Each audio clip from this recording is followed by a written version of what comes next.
کے zone incharge Pramod Kumar جی اگر یہاں ہو تو تشریف لائیں. کیا ہے کہ جس کو سن کے نفرت کی زبانیں تھر تھرائیں گی. ابو سیوان میں گونجے گی ایک آواز ایسی بھی کہ جس کو سن کے نفرت کی زبانیں تھر تھرائیں گی. اب جنازہ ہوگی جب تک میرے ہندو بھائی کی انتیشتی نہیں ہوگی اسے موکش پراپت نہیں ہوگا. اسی طرح جب تک مسلمان کی نماز جنازہ یا غائبانہ نماز جنازہ نہیں ہوگی اسے بھی موکش حاصل نہیں ہوگا.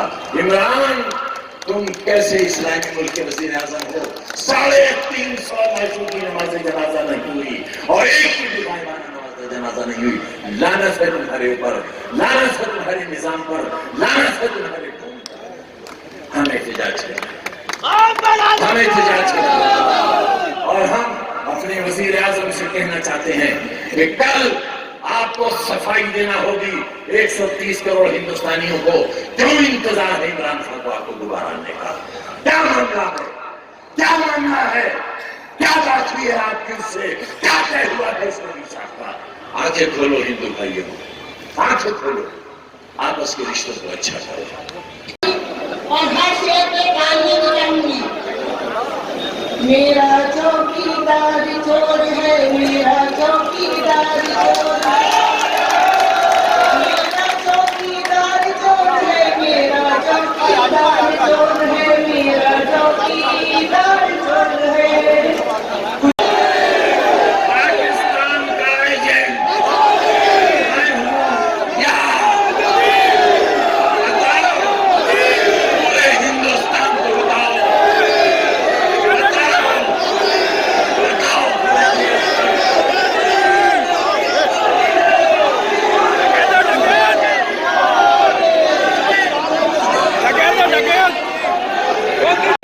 قرآن اور اپنے نبی کے حکم سے بندھا ہوا.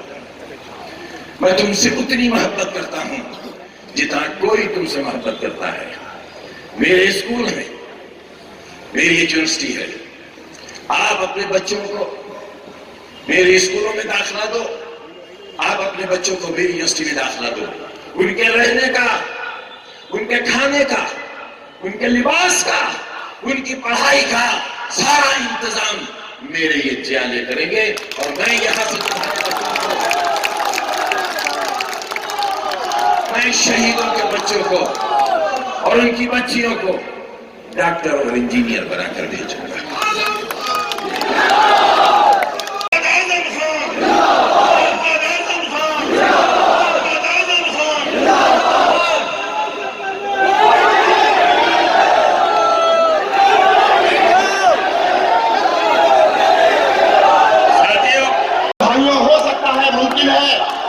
ووٹ ڈالنے جاؤ تو کچھ پریشانیوں کا سامنا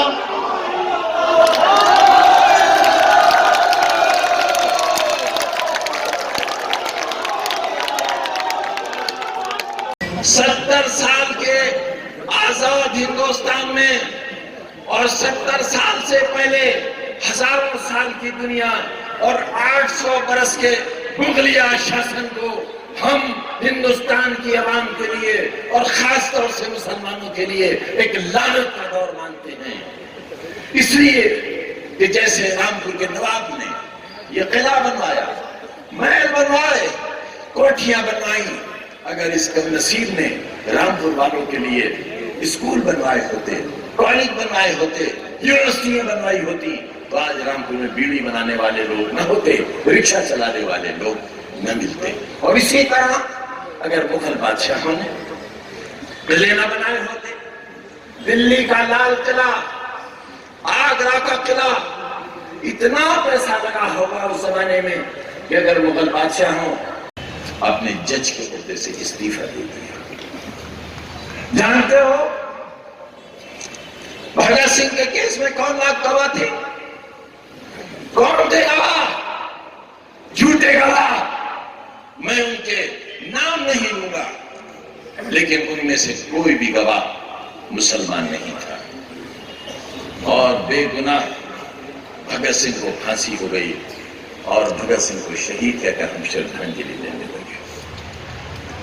مسلمانوں کی قربانیوں کو نظر انداز کر دینا ہو سکتا ہے آپ کی مصلحت ہو، لیکن مسلمانوں کے ساتھ ایسا برتاؤ کرنا کہ انہیں پلہ کہنا، انہیں کتا کہنا، انہیں حرامزادہ کہلوانا، انہیں ہندوستان کا حصہ نہ ماننا، ان کی قربانیوں سے نظر انداز کرنا، عید اور ہولی میں سماج کو بانٹ دینا، قبرستان اور شمشان میں بانٹ دینا وزیر اعظم کو شوبھا نہیں دیتا، وزیر اعظم کو سیدھ نہیں دیتا۔ آؤ، آپ نے تو یہ کہا تھا،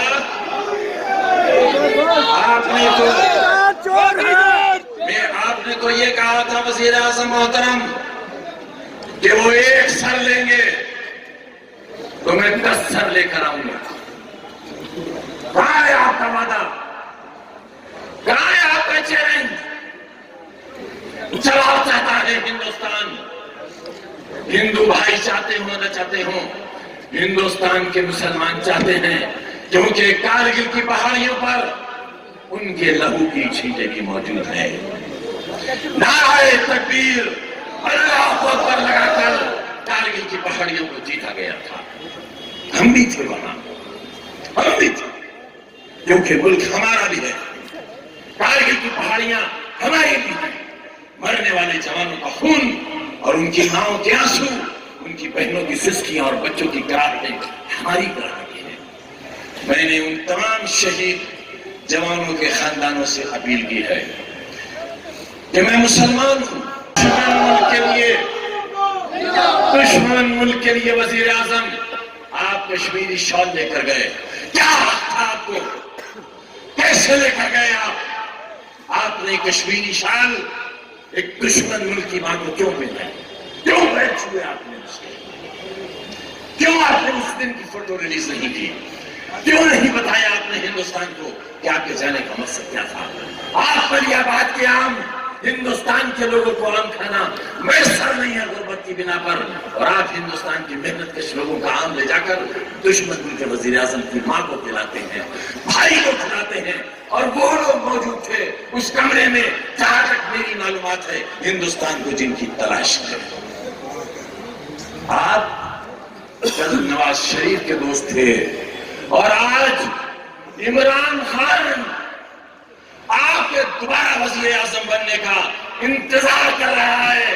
بتاؤ لوگوں، پاکستان کا ایجنٹ میں ہوں یا پاکستان کا ایجنٹ مودی؟ مسلمان، سکھ، عیسائی تمام معصوم بچیاں پڑھتی ہیں۔ میں یونیورسٹی میں تمہارے بچوں کو سائنسداں بنا رہا ہوں، میں ان کے ہاتھوں میں ڈگریاں دے رہا ہوں، میں ڈاکٹر بنانے کا منصوبہ رکھ رہا ہوں۔ اس سے نفرت ہے، اس لیے نفرت ہے کہ میں مسلمان ہوں۔ پھر یہ کیوں بیٹھیں گے میرے پاس؟ یہ راجندر کمار شرما 2 بار کے ممبر پارلیمنٹ کے بیٹے کیوں بیٹھیں گے میرے پاس؟ یہ وکی راج دلت کیوں بیٹھیں گے میرے پاس؟ یہ ببر کیوں بیٹھیں گے میرے پاس؟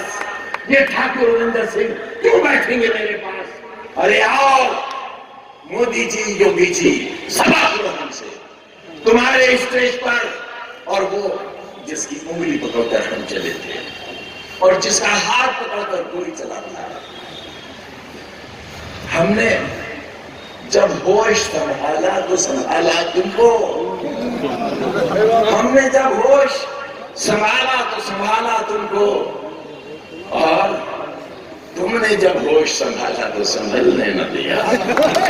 تو یہ احساس دلایا کہ کہاں تھے غیور لوگ، کہاں تھے غیرتدار لوگ، کہاں تھے جن کی مونچھوں پر چراغ جلتے تھے، وہ کہاں تھے جن کے نام سے لائبریری بنی، ہمارا پادشاہ سولت پادشاہ کا نعرہ لگا، رامپور کے لوگوں نے اپنا خون دیا جس کے لیے، پنجاب کی ملٹری بلائی نواب نے، اور رامپور والوں کو ان کے سینوں سے، ان کی گولیوں سے رامپور کے سینوں کو چھلنی کیا، راتوں رات پاکستان چلے گئے۔ کس ڈر سے، کس خوف سے؟ کون سا خوف تھا؟ جانے والوں سے، اور وہاں پر اپنی زندگیوں کو آباد کرنے والوں سے، پاکستان کو پاکستان بنانے والوں سے کہنا چاہتا ہوں، تم ہمیں چھوڑ کر چلے گئے، اور تم نے یہ کہا کہ ہم نے ہندوستان میں رہے مسلمانوں کو اللہ کے حوالے کر دیا۔ ہم اللہ کے حوالے ہیں، ہمارا مالک ہے اللہ. لیکن یاد رکھو ظلم کی تاریخ بہت مختصر ہوتی ہے، اور میں نے ہمیشہ یہ کہا ہے کہ زمین والوں کے ساتھ انصاف کرو. اگر تم ان کے ساتھ انصاف نہیں کرو گے تو آسمان والا انصاف کرے گا، اور جب انصاف آسمان والا کرے گا تو آپ نہیں لا پاؤ گے. زمینیں پھٹ جائیں گی، ہوائیں چلیں گی، اور بستیاں ختم ہوں گے. اور ہم علی اور بجرنگ ایک ہیں. بجرنگ علی توڑ دو دشمن کی نلی. بجرنگ علی دے دو ظالموں کی بلی. دے دو بلی. بجرنگ علی، بجرنگ علی، بجرنگ علی. انقلاب، انقلاب، انقلاب. ایک ہو جاؤ. ایک سالگرہ تھی، ہمارا پڑوسی ملک ہمارے جوانوں کے سر اتار کر لے گیا. ہمارے پڑوسی ملک نے ہندوستان میں رہنے والے ہندو مسلمانوں کی زندگی کو جہنم کر دیا.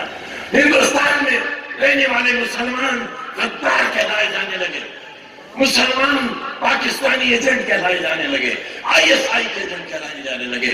لیکن ہمارا وزیر اعظم پاکستان کے وزیر اعظم کی سالگرہ منانے بغیر بلائے پہنچ گیا. جواب دو، کہو یہ غلط ہے. اگر یہ غلط ہے تو ایک مقدمہ اس بات کا بھی میرے اوپر آئی ہوگا. پر دیکھا جا سکتا ہے کہ میں رامپور گیا تھا، میرے ساتھ 150 رائفلیں تھیں. اگر اعظم میرے سامنے آ جاتا تو میں اسے چھلنی کر دیتا.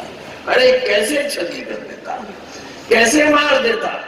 میں نے ایک شعر سنایا ہے اکثر نواز دیوبندی کا، انجام اس کے ہاتھ ہے آغاز کر کے دیکھ. انجام اس کے ہاتھ ہے آغاز کر کے دیکھ، اور بھیگے ہوئے پروں سے بھی پرواز کر کے دیکھ. مگر عزیزو، مگر میرے دوستوں، بزرگوں، بہنوں، نوجوانوں، جب میں زمین و آسمان کی بیچ کی اس بلندی پر تھا جہاں ہیلی کاپٹر اس سے اوپر نہیں جا سکتا تھا، میرے ہیلی کاپٹر کے 2 پروں کا 1 فٹ کا ٹکڑا نکل کر کہیں دور چلا گیا. ہیلی کاپٹر کو ہوا میں ہی خاک ہو جانا چاہیے تھا.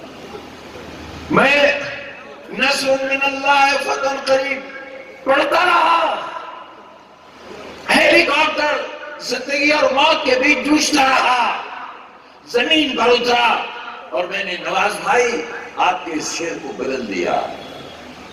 انجام اس کے ہاتھ ہے آغاز کر کے دے، اور ٹوٹے ہوئے پروں سے بھی پرواز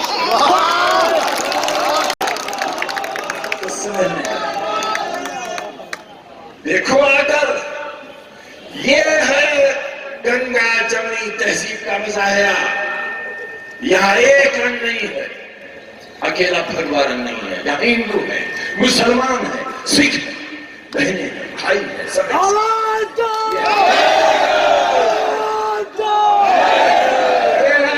ہندوستان. ایسا بناؤ ہندوستان. یوگی جی ایسا بناؤ ہندوستان. مودی جی ایسا بناؤ ہندوستان. نفرتوں کے ہندوستان سے ہندوستان کا بھلا نہیں ہوگا. دوستی ہے تو سرحد کے پار کرو عمران خان سے دوستی، لیکن 130 کروڑ کے ہندوستان کے مستقبل سے دوستی اگر کرو گے انجام برا ہوگا. عمران خان پاکستان کے وزیر اعظم، پہلے ان لاشوں کے نماز جنازہ تو کرا دو جو ہم نے مارے ہیں تمہارے، جو ہم نے مارے. ایک کی بھی نماز جنازہ نہیں ہوئی. اگر لاش کے ٹکڑے نہیں ملے، اگر لاشوں کی راکھ بھی نہیں ملی تو اسلام میں غائبانہ نماز جنازہ ہوتی ہے. اگر کوئی سمندر میں ڈوب کر مر گیا، علی اور بجرنگ میں جھگڑا مت کراؤ، مت کراؤ. میں تو ایک نام دیے دیتا ہوں،